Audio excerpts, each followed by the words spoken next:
Mr. Speaker, since January, House Republicans have simply asked the Democrat majority in the House for a chance to debate an amendment on Second Amendment rights and to have a vote to allow citizens to carry firearms in national parks and wildlife refuges in accordance with state law. Unfortunately, Democrat leaders have spent the last 5 months using every legislative trick in the book to obstruct a fair and open process.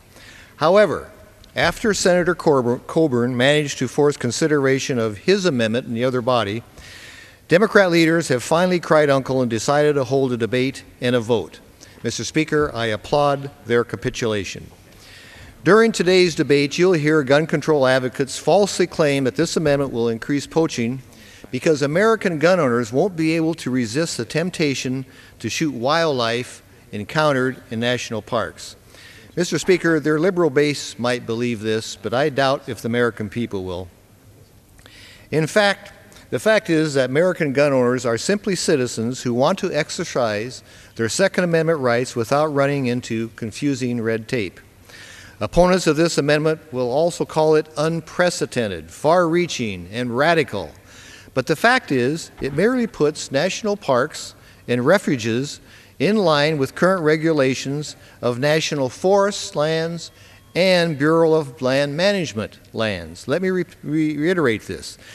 The Second Amendment rights are already in place in national forests and on Bureau of Land Management property.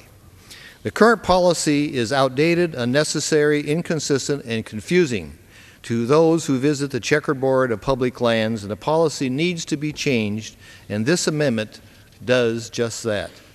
Finally, let me remind my colleagues that the current prohibition is only in place because of a lone activist federal judge in Washington, D.C., who somehow rationalized that the Second Amendment should be subjected to environmental review and red tape bureaucracy.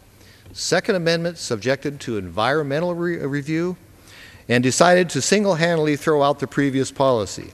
She did this despite the fact that the previous administration had conducted months of review and a thorough public comment process.